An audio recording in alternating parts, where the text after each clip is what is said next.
swallow air because it like hurts. Yeah. You know? Fuck. God damn it. I think I'll be okay. Take your time. I think I'll be okay. Oh, dear God. That's awesome fucking way to start a show, right? Well,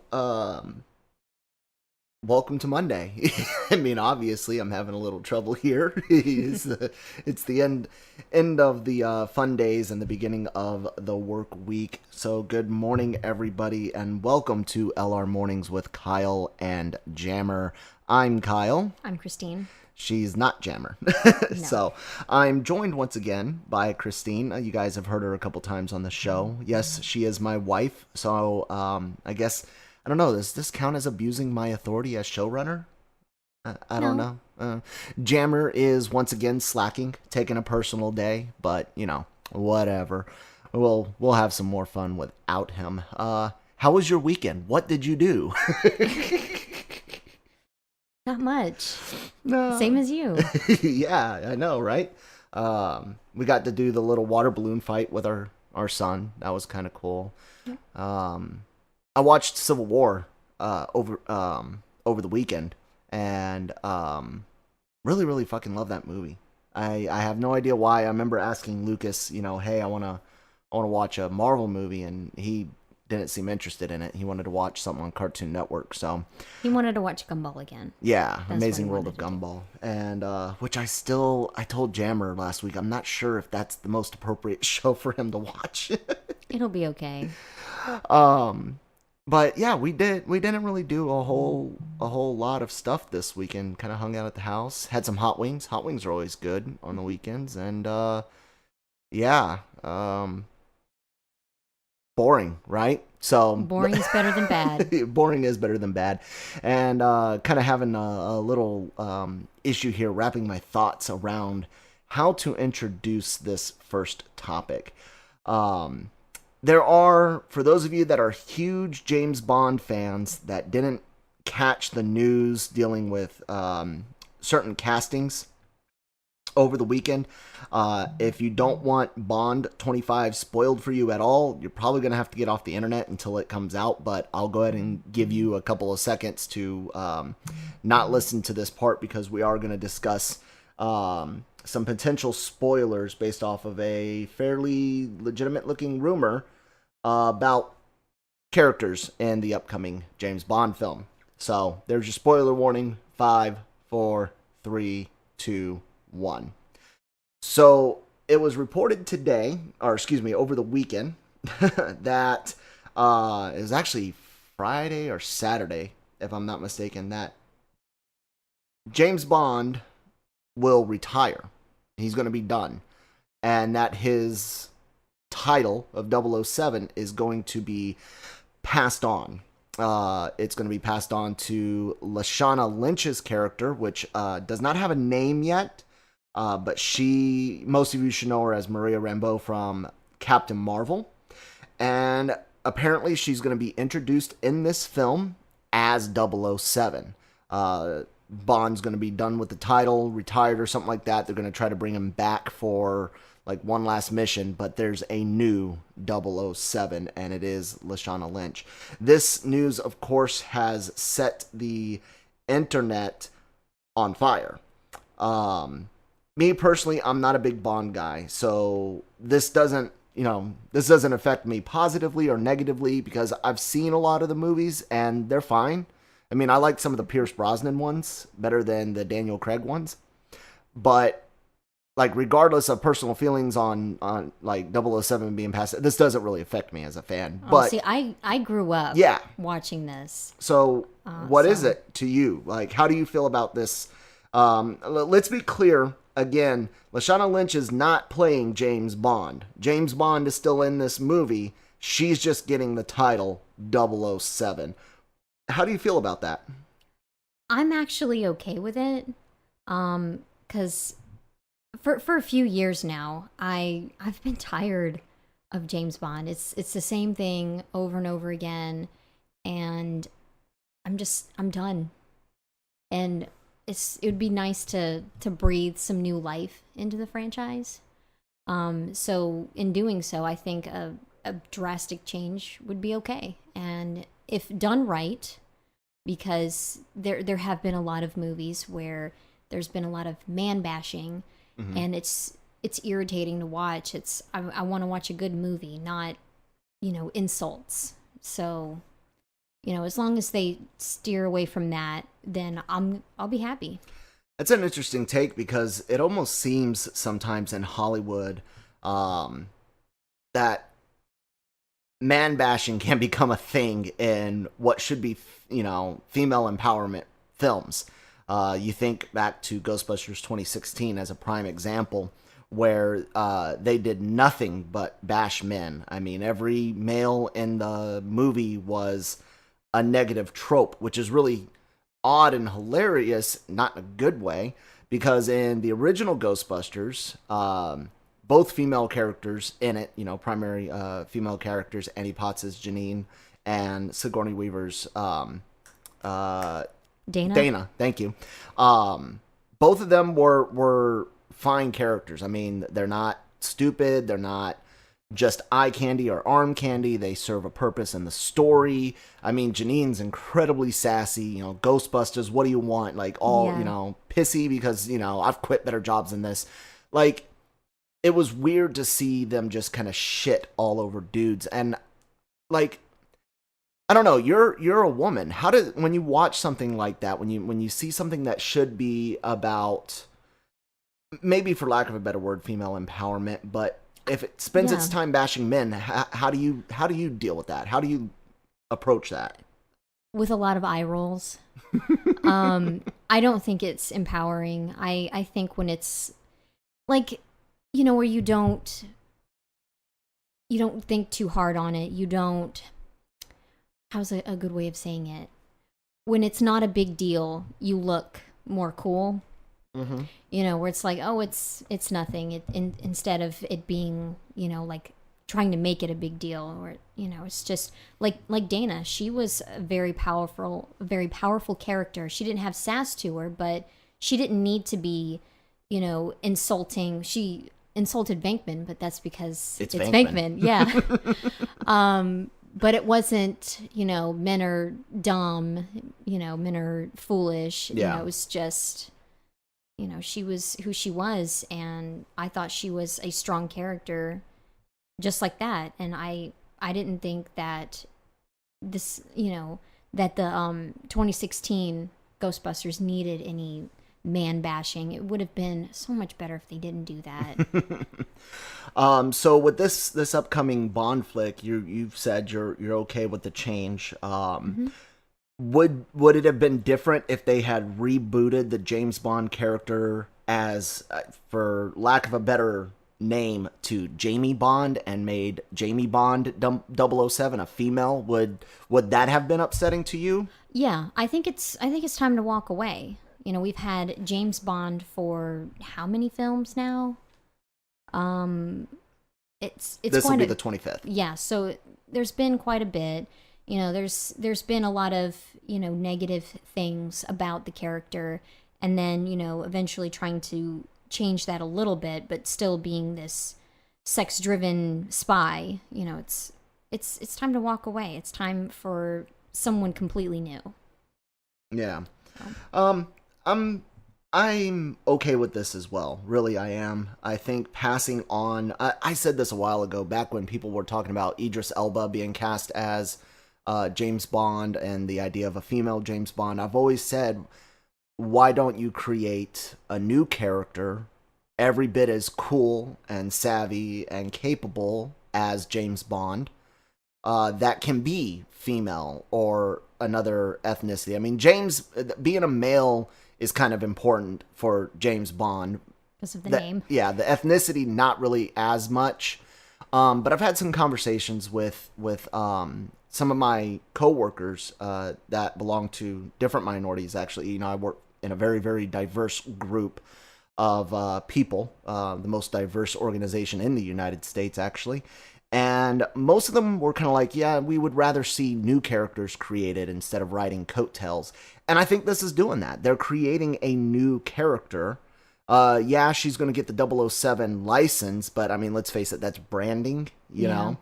But and there's no news yet on if this is going to be just for this movie or if it's going to continue on. Will she do 3 or 4 movies as 007? Do you have any opinions on that? Would you like to see? I mean, I know obviously we haven't seen the movie. We don't know too much. It needs to do well to make more. Yeah, but would you be happy with her continuing on with that name for a while, or maybe see something where it gets passed on to a bunch of different people for the next 3 or 4 movies? What do you think? No, I think she should definitely do more than just one. I think she should. As long as this one's good, right? Yeah, exactly.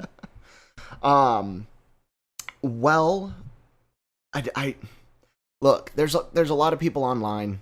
Some people are taking the headlines wrong, and they're thinking that Miss Lynch is going to be playing James Bond. That's not the case, as we've said before. So when you're going through the comment section, it's like a headache. Any outlet that you go to, the comment sections are, of course, on fire with this topic. On both sides, people are very, very happy with this, and there's people that are very, very angry with it.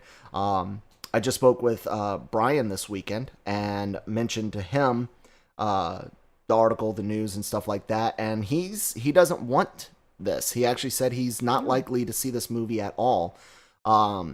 He thinks that 007 and James Bond are synonymous, and that he would have been fine rebooting the character with Idris Elba, but he didn't want to see a female James Bond. So he's got like a different take than you, which is interesting, because if you ask a lot of people, you should be incredibly, like super duper thrilled, and he should.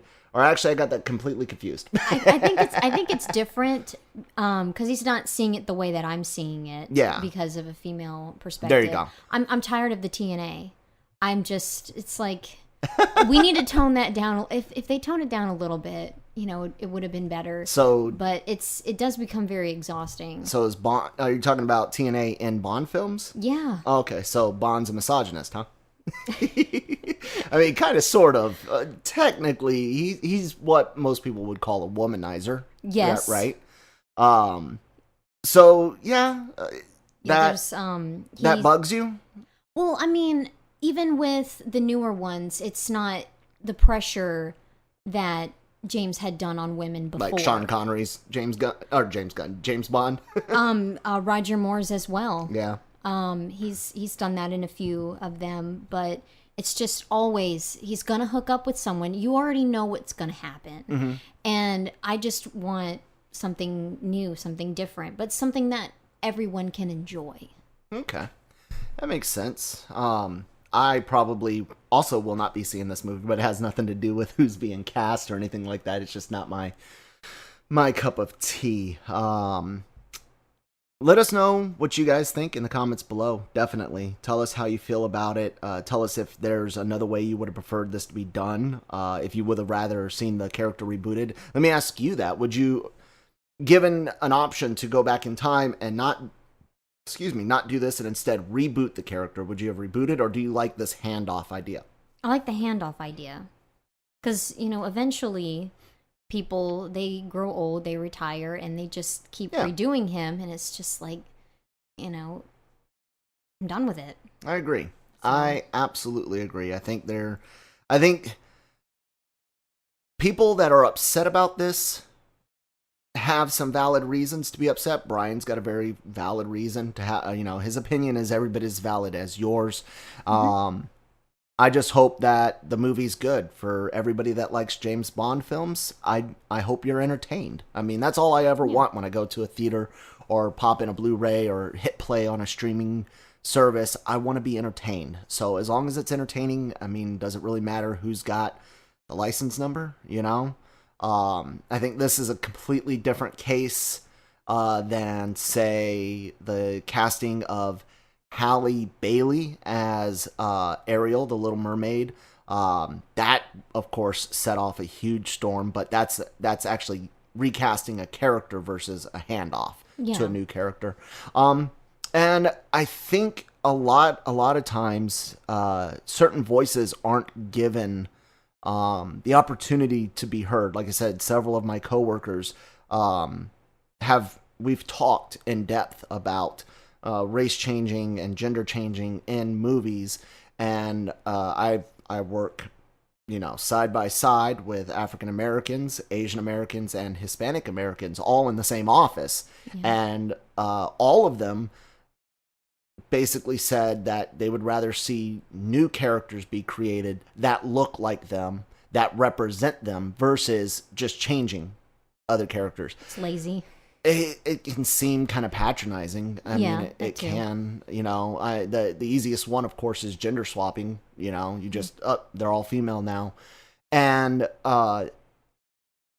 personally, I think there's times where race and gender swapping doesn't really matter, but there's other times where I think it does. So there's that. It's a real tiptoey type conversation you got to have, but I think it's going to be fine, and I wish her the best of luck. This movie has had a lot of rumored production issues, including Daniel Craig getting hurt, and so best of luck to this movie, and best of luck to Leshawna Lynch as the new 007. So let's move on to something a little different. The Lion King, which comes out this week, at the end of the week on the 19th is the official release, got its Rotten Tomatoes score, and it's not good. It's actually rotten. As of right now, there's over 120 critic evaluations, and it's got a score of 59. And I'm going to do what Jammer sometimes does with this before we get into your opinion on, what the critics are saying. I'm going to actually read a few. Okay. From Globe and Mail, it says, there is plenty of wonder on offer in this Lion King, but little imagination. That's a rotten one.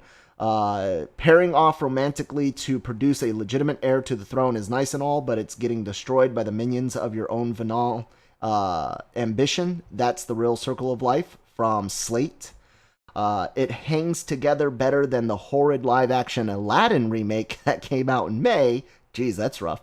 But that's not saying much. Most viewers will find this Lion King to be either eye candy or uncanny valley. There's so little in between. That's from the Denver Post. And a well-rendered but creatively bankrupt self-portrait of a movie studio eating its own tail from IndieWire. Just on the front page, there's only one positive review, and it came from the Washington Post, and it says, yes, this movie is a safari to the Shadowland, and it's just deep enough to give a cat who's come of age something to sink his teeth into. You're a Lion King fan, right? Of the original? It's good, but, I mean, I used to work at a place that would play it in the waiting room for kids to watch, so I've seen it too many times, and I think I've deleted a lot of it from my brain because I just heard it so much, and it was just like I mean, it was all right, but we've discussed on other episodes of LR Mornings that you really don't care for the live action remakes anyways.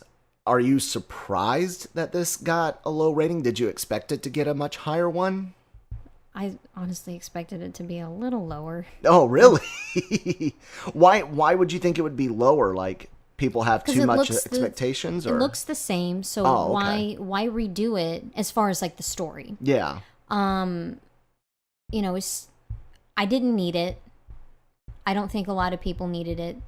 If it's not broke, why do you keep messing with it?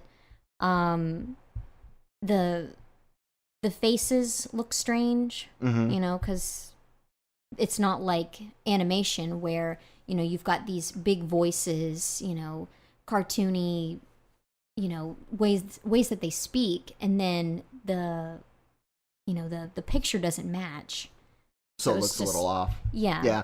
I saw a scene with Timon and Pumbaa where they find Simba. And Pumbaa's played by Seth Rogen. Timon's played by Billy Eichner. Billy Eichner, the best thing I know him from is that Billy on the Street thing, where he usually gets like a celebrity. I think it's on True TV. Right. That's like the number one thing I know him from. I don't really know him from anything else. And of course, Seth Rogen from everything Judd Apatow's ever fucking done. I'm not the world's biggest Seth Rogen fan. I'm really not. But I found their acting in that scene to be really off. It almost, like, I know it's common in voice acting to either be by yourself or just be with somebody that's reading the lines of other characters for you while you record your own lines. Rarely do you get entire casts together to record voice acting. But this one, it sounded rough. It sounded like they didn't even get to hear each other. Like the person reading the lines for the other person while the other guy was recording didn't do a good job. Like, it just seemed so off. What'd you think of that scene? It seemed like overacting, and I don't think that it's on the actors. I think it's on the person directing them. And because you're supposed to do what you're told. So to me, that's how it seems, where it's like, just seems too much. Because I know it's a kids movie, but you don't need to go over the top that far. Yeah. Well, here's a little rundown on all of the live action Disney movies that I can remember. Cinderella got an 84 from critics and a 78 from audiences, so that's pretty good. That's been your favorite one that you've seen so far, right? Yeah. Yeah, okay. Aladdin got a 57 from critics, but a 94 from audiences. Interesting. Yeah. Dumbo got a 46.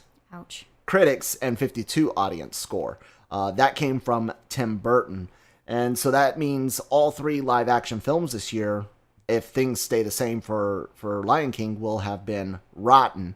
But at least Aladdin was liked by fans. The highest rated one for critics was The Jungle Book, which got a 95 and an 86 audience score.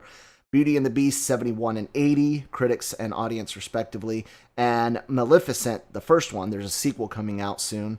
Maleficent got a 54 critic and a 70% audience score. So Disney's kind of been hit or miss with these, both on the critic side and the audience side, with only The Jungle Book really being, solid on both sides. What's interesting about that is Jon Favreau directed The Jungle Book, and he's the director of The Lion King.